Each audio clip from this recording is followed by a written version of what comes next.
Welcome to TarunSatsangi.com.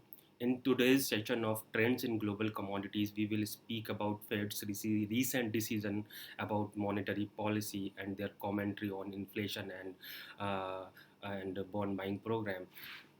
जैसा कि हमने कल भी कहा था कि ये स्टेटस को मेंटेन करेंगे, they want change interest rate, they want comment about the inflation, changing scenario of inflation. Simultaneously, it's too early to say about ki sooner they will start bond buying tapering program, which they started last year December. So ultimately they actually maintain accommodative stance with an objective of reaching 2% long term inflation. I think non event था जिसकी वजह से हमने देखा कि overnight dollar में weakness आया and gold and silver दो एक रेंज में मूव कर रहे हैं बट लोअर लेवल से काफ़ी रिकवरी देखने को मिला.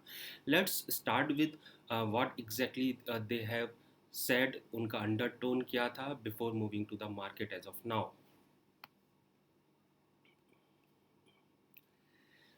As per Fed conference, they said the committee seeks to achieve maximum employment and inflation at the rate of 2% over the long run.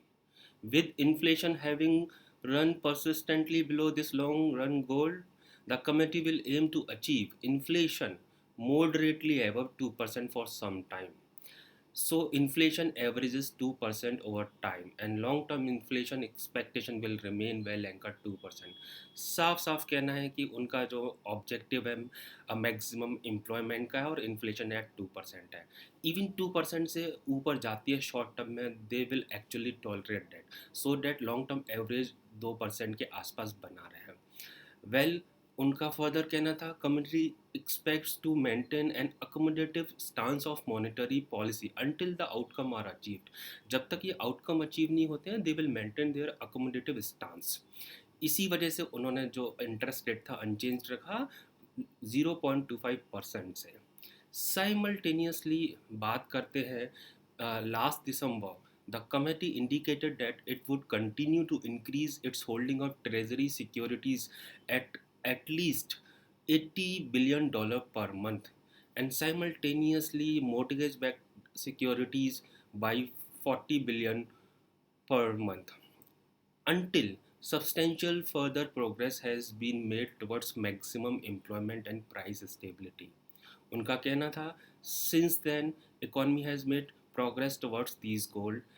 जब से इन्होंने ये लॉन्च किया तब से इकोनॉमिक कंडीशन जो उनका गोल है उसकी तरफ प्रोग्रेस करना चालू की है and the committee will continue to assess progress in coming meetings. And coming meetings के अंदर जो प्रोग्रेस रहेगा उसको कंटिन्यू ये मॉनिटर करेंगे. Then only they will think कि उनको टेपरिंग करना है या नहीं करना है. So ultimately pretty much clear है. उन्होंने हिंट नहीं दिया कब रेट हाइक करने वाले हैं, उन्होंने हिंट नहीं दिया कि टेपरिंग कब से चालू होगी. उनका ये कहना है कि अपकमिंग मीटिंग्स में सिचुएशन को वो मॉनिटर करते रहेंगे and based on the upcoming meetings के आसपास का जो सिनारियो होगा then only they will take a decision first for tapering before moving to interest rate hike. So I think non event था जिसके कारण से let's move to the market now. अगर हम गोल्ड की बात करते हैं तो देखिए जैसे ही अनाउंसमेंट आया फेड का 790 पर एक डिप लगाया गोल्ड ने and as and when market में क्लैरिटी आया 719 से अभी एज ऑफ नाउ $18-16 चल रहा है. जैसा कि हम हैविंग सेड दैट कि गोल्ड एक टाइट रेंज में मूव कर रहा है 1790-95 से बाइंग आ रही है जैसे कि हमने अप एरोज लगाए हुए हैं. साइमल्टेनियसली 1810 के आसपास से सेलिंग आ रही है. प्राइजेस इस रेंज को अभी ब्रेक किया है. अगर 1815 के ऊपर सस्टेन करेगा देन गोल्ड का नेक्स्ट रेजिस्टेंस है 1840, वहाँ तक जाने की कोशिश कर सकता है which is visible in a daily chart. हमारा ऐसा मानना है कि आज अगर सस्टेन करता है तो प्रॉब्ली हो सकता है अपर बुलिंगर बैंड जिसकी वैल्यू 1826 है that can be packed as the immediate target and afterwards 1840 जो कि रेड लाइन का वैल्यू है वो एज अ टारगेट ले सकता है अगर ये रैली कंटिन्यू करती है एंड जो रेजिस्टेंस ब्रेक किया उसके ऊपर प्राइस चलते हैं तो. But longevity in the rally will only come when gold prices will able to sustain above $1840 an ounce. If this would happen, certainly we will see gold price to turn bullish for medium term, and in such a case we will see 1900 to come. But if that won't happen, certainly crisscross will continue, and once again from there selling will emerge, and that will drag prices to support areas. Silver के अंदर हमने देखा है कि अभी कल से recovery आया है। इवन अगर हम मार्केट एज ऑफ नाउ बात करते हैं तो डॉलर इंडेक्स वीक चल रहा है, गोल्ड करीबन 1% की तेज़ी के साथ चल रहा है, 1.5% से ज़्यादा सिल्वर में तेज़ी है। जो टूट रहा था उसमें कल से फेड की मीटिंग के बाद में बाइंग इमर्ज होते हुए आई है। Now we need to see sustainable रहेगा या नहीं रहेगा। सस्टेनेबिलिटी तभी क्लियर होगी जब हम आने वाले 1-2 सेशंस के प्राइस मूवमेंट देखते हैं। Well, if we talk of now dollar index continuously 1 2 3 4 आज चौथा सेशन है जहां हम बिकवाली देख रहे हैं, और यही कारण है कि गोल्ड सिल्वर के अंदर सपोर्ट आते हुए दिखा है। हमारा ऐसा मानना है कि अगर डॉलर इंडेक्स यहाँ से फर्दर वीक होता है तो there would be some respite to gold and specially silver, and ये थोड़े से जंप कर सकते हैं शॉर्टर टर्म में।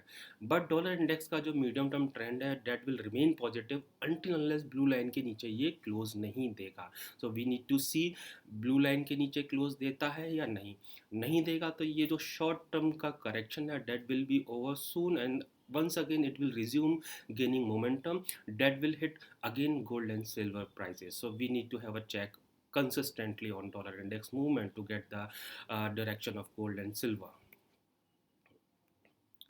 ऑयल की बात करते हैं, नैरो रेंज कंटिन्यू रहा। कल इन्वेंट्री लार्जर देन ड्रॉप हुई, उसके बावजूद हमने देखा कि सपोर्ट से बाइंग ज़रूर आई, लेकिन कुछ सस्टेनेबल मूवमेंट या नहीं हुआ इस काउंटर के अंदर। नाउ बात करते हैं कॉपर के अंदर। Copper was the only commodity जिसके अंदर हमने देखा था कि कल गिरावट आया, लेकिन इट्स क्वाइट ओबियस एक ब्रेकआउट के बाद मार्केट हायर रेंजेस को सस्टेन करने की कोशिश करता है। Best part is 4 hourly chart के अंदर ब्लू लाइन को कल टच किया, वहाँ से रिकवरी देखी। आज मोस्ट ऑफ द मार्केट्स के सेंटिमेंट चीयरफुल है। सर्टेनली कॉपर के अंदर हमारे यहाँ कल की क्लोजिंग से गैप अप ओपनिंग होगी एंड गोल्ड एंड सिल्वर की तरह। एंड अगर कॉपर यहाँ से कल का लो कॉमेक्स का नहीं काटता है, there is high possibility once again copper prices will resume rally from here, and 765 770 would be the intraday और 2 days target from here that can be seen. One thing I would like to mention here also, trader है जब तक 748 के नीचे domestic market में price नहीं जाएगा there won't be sustainable correction happening in this counter. Short term traders को 752 के आसपास बाय करना चाहिए। एज सेड यस्टरडे ऑल्सो 748 का स्टॉप लॉस प्लेस करें, 765 तक प्राइस आ सकते हैं। Those who are swing traders 738 का स्टॉप लॉस के साथ में होल्ड रखना चाहिए positions, and there is high chance once this short term consolidation is over, क्योंकि प्रीवियस लेग अप था तो जो ब्रेकआउट होगा अपसाइड ही होगा, and in such a case 775 792 810 can be seen in the weeks to come. So we are bullish on a copper as long as in a 4 hourly chart it's not closing below 738, on daily chart it's not closing below 725. It's the commodity which has potential to give decent return on higher side. बात करते हैं economic calendar का। आज US का advance GDP आएगा last quarter का, जो 6.4 पहले था अब उससे बढ़कर 8.5% आएगा। अगर ऐसा होता है तो certainly dollar will pop up and it will have impact on gold prices. So we need to see GDP number कैसे निकल के आते हैं। There would be volatility in the evening session. 8 AM US time के हिसाब से data आएगा। India का जो टाइम रहेगा 6 PM IST।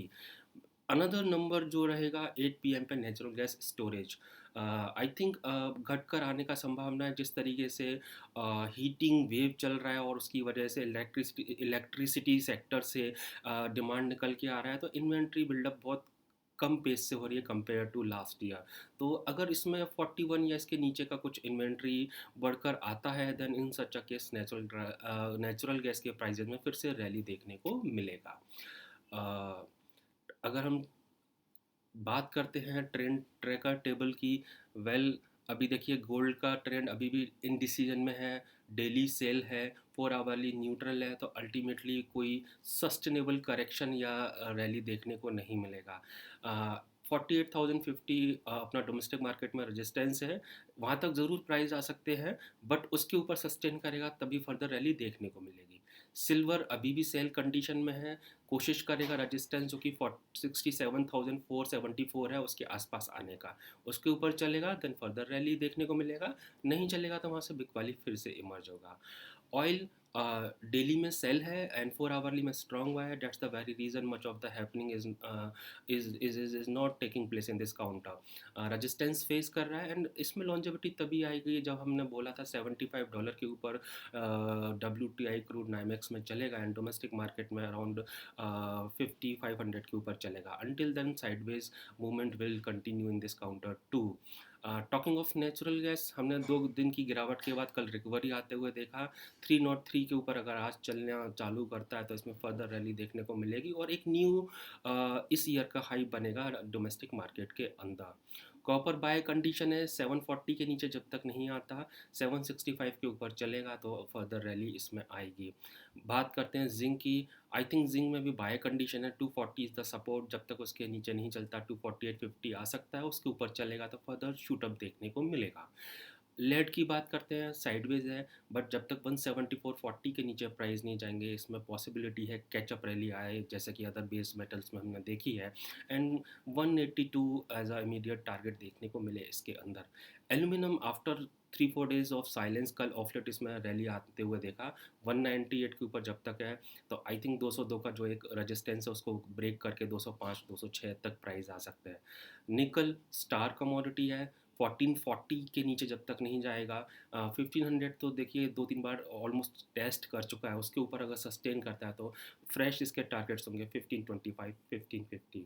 वेल आज के मार्केट के अंदर आई थिंक डिप्स बाय करना ज़्यादा बेनिफिशियल रहेगा। Have a nice trading day ahead, good luck, thank you.